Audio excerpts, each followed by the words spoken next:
अगली खबर का रुख करते हैं। गया में 2 एटीएम से लाखों की लूट हो गई है।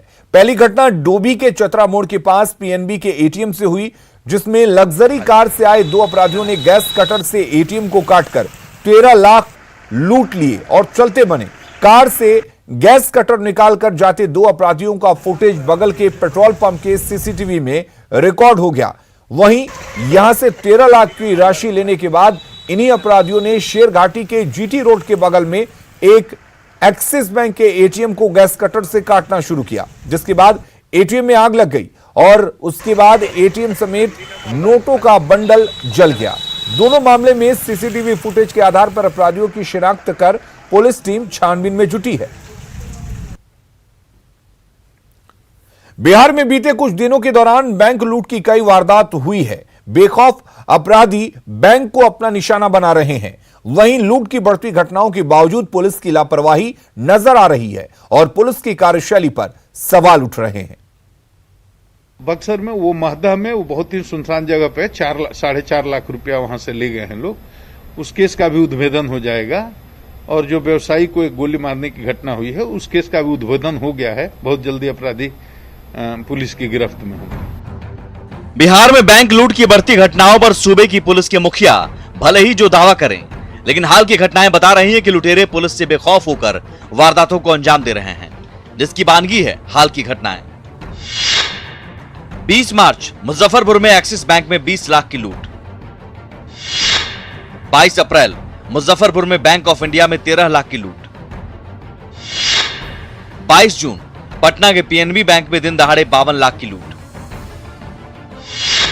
7 जुलाई वैशाली में फिनो बैंक से दिन दहाड़े 4 लाख की लूट। 7 जुलाई बक्सर में बैंक ऑफ इंडिया में 4.5 लाख की लूट। इन घटनाओं में 22 जून को पटना के पीएनबी में हुई 52 लाख की लूट का पुलिस ने खुलासा किया और अपराधियों को पकड़ा है। डीजीपी भी मानते हैं कि पेशेवर लुटेरों का गिरोह बैंक लूट की घटनाओं को अंजाम दे रहा है। ये बैंक में जो घटनाएं होती हैं प्रोफेशनल क्रिमिनल होते हैं और अंतर्राज्यीय गिरोह होता है। एक एक चीज पर हम लोग की नजर है, खोज करके लाए। लेकिन हैरानी की बात है कि लूट की घटनाओं में इजाफा के बावजूद राजधानी पटना में पुलिस की गश्ती कहीं नजर नहीं आती है। आप देख सकते हैं कि ये बोरिंग रोड जो है मिनी चौराहा कहा जाता है और यहाँ पे लगभग 100-125 गज की दूरी पे 5 बैंक हैं। Bank of Maharashtra, HDFC bank, union bank, bank of India और बैंक ऑफ बड़ौदा। ये 5 बैंक जो है वो इस 100-125 गज की दूरी पे ही सभी ये 5 बैंक स्थित हैं। लेकिन यहाँ पे दोपहर होने के बावजूद जो है पुलिस की कहीं कोई गश्ती नजर नहीं आ रही है। सीसीटीवी के भरोसे जो है बैंक प्रबंधक भी जो है अपने बैंक का जो कामकाज है वो कर रहे हैं। बैंक लूट की लगातार हो रही घटना के बाद बिहार पुलिस की कार्यशैली पर सवाल उठ रहे हैं। फिर भी पुलिस की सजगता में अभी भी बड़ी लापरवाही बरती जा रही है।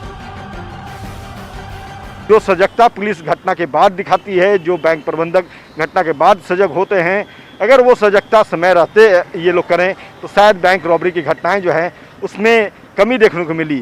खैर अब देखना होगा कि बैंक प्रबंधक जो है या पुलिस जो है वो हमारी इस खबर को देखने के बाद नींद से जागती है या यूं ही सोए रहती है। कैमरा पर्सन नीलमणि के साथ अमित कुमार, न्यूज़ 18 पटना। कोरोना ने अब मुख्य सचिवालय में भी दस्तक दे दी है। बिहार के उप मुख्यमंत्री सुशील कुमार मोदी के मुख्य सचिवालय स्थित दफ्तर में काम करने वाले 4 स्टाफ कोरोना पॉजिटिव पाए गए हैं। इनमें से एक उनका प्राइवेट सेक्रेटरी शामिल था, जिसके बाद एहतियातन डिप्टी सीएम का कार्यालय सील कर दिया गया है। पूरे सचिवालय परिसर को सैनिटाइज किया जा रहा है। न्यूज़ 18 संवाददाता साकेत कुमार ने इसका जायजा लिया है। कोरोना ने मुख्य सचिवालय में भी दस्तक दे दिया है। अभी हम खड़े हैं, आप देखिए डिप्टी सीएम का जो कार्यालय है वहाँ के 4 स्टाफ कोरोना पॉजिटिव पाए गए हैं, जिसमें उनका एक प्राइवेट सेक्रेटरी है और साथ ही साथ 3 जो कर्मी हैं उप मुख्यमंत्री कोसांग के, वो पॉजिटिव पाए गए हैं। और तब उसके बाद ये पूरा जो एरिया है उसे सील किया गया है। ये कार्यालय है उप मुख्यमंत्री का, आप देख सकते हैं। और उसके बाद जो उनका कार्यालय है और साथ ही साथ जो कोसांग है जिसमें कि ये चारों स्टाफ बैठते थे, उसे सील किया गया है। और सैनिटाइजेशन का काम लगातार पूरे सचिवालय परिसर में किया जा रहा है, क्योंकि कोरोना पॉजिटिव आने के बाद दहशत का माहौल है जो यहाँ पर कर्मी काम करते हैं। तो ऐसे में सैनिटाइज किया जा रहा है पूरे एरिया को। और कहीं ना कहीं देखिए आप पूरा जो रास्ता है, ये जो उसको चेयर लगाकर रेड रिबन लगाकर उसे ब्लॉक कर दिया गया है, ताकि कोई भी इधर ना जाए। तो ऐसे में एक कह सकते हैं जिस तरह से कोरोना के मामले लगातार बढ़ रहे हैं, उसके बाद अब कोरोना ने जो मुख्य सचिवालय है, जहां की सीएम का भी दफ्तर है, आप देखिए सीएम का ये कार्यालय है, मेरे सामने आप देख सकते हैं सीएम यहाँ पे बैठते हैं, यही मंत्रिमंडल कक्ष है, सभी यहाँ पर आप देखिए काफ़ी वीवीआईपी और सबसे बड़ी बात है कि मुख्यमंत्री कार्यालय, आप मेरे इस तरफ देखिए मुख्यमंत्री का कार्यालय है और इसके ठीक बगल में उप मुख्यमंत्री का जो कार्यालय है, वहाँ पर 4 कोरोना पॉजिटिव का मिलना ये कहीं ना कहीं खतरे की घंटी है। और लगातार जिस तरह से कोरोना के मामले बिहार में बढ़ रहे हैं, उसके बाद ये माना जा रहा है कि अब इससे बचाव के लिए काफ़ी गंभीर कदम उठाने की ज़रूरत है। और जिस तरह से डिप्टी सीएम के कार्यालय में 4 कोरोना पॉजिटिव मरीज मिले हैं, उसके बाद कई पूरे एरिया को ब्लॉक करके और उस पर सैनिटाइजेशन का काम किया जा रहा है। कैमरा पर्सन आशीष के साथ साकेत कुमार, न्यूज़ 18 पटना। राज्य में कोरोना संक्रमण तेजी से फैल रहा है। वहीं मंत्री मिथिलेश ठाकुर और विधायक मथुरा महतो के कोरोना पॉजिटिव आने के बाद मुख्यमंत्री हेमंत सोरेन समेत पूरा सीएमओ क्वारंटीन पर चले गए हैं। वहीं सीएम आवास में बाहरी लोगों की एंट्री को रोक दिया गया है। सीएम आवास का जायजा लिया संवाददाता भुवन किशोर झा ने। कोरोना संक्रमितों की बढ़ती संख्या ने सरकार के लिए चिंता बढ़ा दी है। मुख्यमंत्री हेमंत सोरेन सहित पूरा सीएमओ होम क्वारंटीन पे चले गए हैं। इसके अलावे मंत्री मिथिलेश ठाकुर के कोरोना पॉजिटिव होने के बाद राज्य सरकार के कई मंत्री होम क्वारंटीन पर चले गए हैं। ये देखिए मुख्यमंत्री हेमंत सोरेन का आवास है, जहां पे आमतौर पे जो लोग यहां पर मिलने के लिए आते थे, अपनी बातों को रखते थे, लेकिन बुधवार से जैसे ही ये समाचार मिथिलेश ठाकुर के कोरोना पॉजिटिव होने की आई, तो उसके बाद से मुख्यमंत्री ने खुद अपने आप को होम क्वारंटीन में रखा और इसे बाकायदा ट्वीट कर पूरी जानकारी दी। इस तरह से सील है, कोई बाहरी आएगा नहीं जाएगा, सील है पूरा तरह से। ऐसे में बिगड़ते हालात को देखते हुए आवश्यकता इस बात की है, खुद के साथ साथ दूसरों की सुरक्षित रखने की और जो गाइडलाइंस जारी किए गए हैं उसका अक्षरशः पालन करने का। कैमरा पर्सन अमित के साथ भुवन किशोर झा, न्यूज़ 18 रांची। सासाराम में कोरोना का संक्रमण का दायरा बढ़ता ही जा रहा है। आज सासाराम के सर्किट हाउस में रह रहे 4 इंजीनियरों के अलावे 1 रसोईया और 2 कर्मचारी कोरोना पॉजिटिव पाए गए, जिसके बाद पूरे सर्किट हाउस को सैनिटाइज किया गया है। 3 दिन पहले एक इंजीनियर जो सर्किट हाउस में ही रहते थे, उनमें कोरोना का संक्रमण पाया गया था, जिसके बाद सर्किट हाउस में रह रहे अन्य लोगों का भी सैंपल लिया गया है।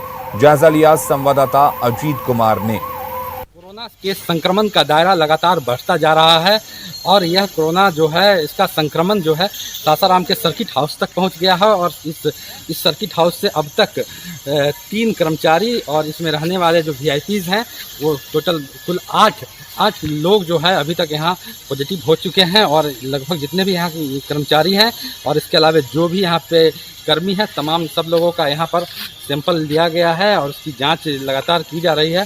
तो इस प्रकार सासाराम में कोरोना संक्रमण का दायरा लगातार बढ़ रहा है और ये परिसदन में है। और इस परिसदन में मैं बता दूं कि जो भी जिले में वीआईपी आते हैं वो यहाँ ठहरते हैं और उसके बाद लोगों की चिंताएं बढ़ गई है कि कौन कौन लोग आखिर यहाँ ठहरे हैं और उन सबकी सूची एकत्र की जा रही है और उसके बाद सबकी जो सैंपल कलेक्शन की जा रही है। तो इस प्रकार सासाराम में कोरोना संक्रमण का दायरा लगातार बढ़ रहा है और जो वीआईपी इलाके हैं, क्षेत्र हैं, वहाँ भी संक्रमण देखा जा रहा है।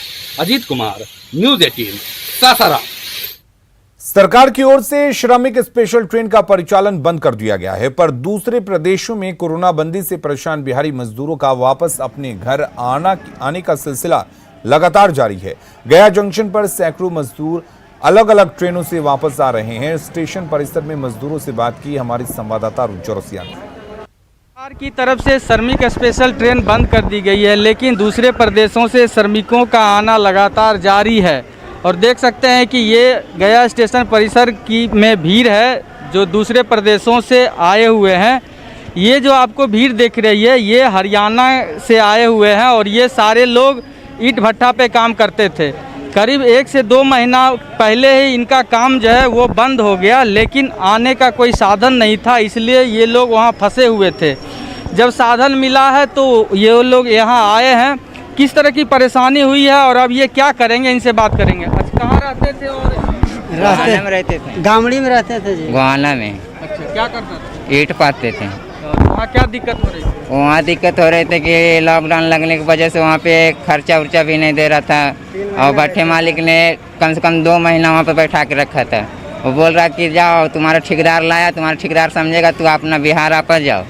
तो गाड़ी घोड़ा भी उस समय बंद था, अब निकलने की जगह भी नहीं अब था। आ गया, क्या करेगा यहाँ? अब आगे हम अपने बिहार में रहेंगे, हरियाणा जाने के दोबारा जरूरत नहीं क्या करेंगे। नाम हुआ? छत्तीस कुमार। अच्छा, आप बताइए क्या नाम हुआ और क्या परेशानी हुआ? वहाँ परेशानी यह था जी कि खाने नहीं मिलता था जल्दी, और काम करने जाते थे ढाड़ी, वो भी लतम जुतम बजाता था। नहीं सर, नहीं लौट के तो जाना नहीं चाहता हूँ वहाँ पर। क्यों? तो यहाँ क्या करें? यहाँ अपना खेती बाड़ी में देखूंगा, कुछ काम धंधा मिलेगा वही करूँगा, और क्या करूँगा। वहाँ कितना पैसा कमाता था? पैसा वहाँ कमाते थे तो 500 रुपया रोज कमाते थे, बाकी एक दिन देता था, दूसरे दिन नहीं देता था। पैसा की मजबूरी में जाके डेली काम करने पड़ता था। ये लोग हैं, ये लोग वजीरगंज इलाके के रहने वाले लोग हैं, और ये यहाँ आए हैं, वापस अपने घर जा रहे हैं। इसके साथ ही और भी आपको पूरा परिसर की भीड़ दिखा सकते हैं, काफ़ी संख्या में है, और अधिकांश इनमें से प्रवासी मजदूर ही हैं जो दूसरे राज्यों में अलग अलग क्षेत्रों में काम करते थे, और जैसे ही समय उन्हें मिल रहा है तो वो वापस अपने घर आ रहे हैं। सहयोगी विपिन के साथ अरुण चौरसिया, न्यूज़ 18 गया। और न्यूज़ 18 बिहार झारखंड पर खबरों का सिलसिला लगातार जारी है, बने रहिए हमारे साथ।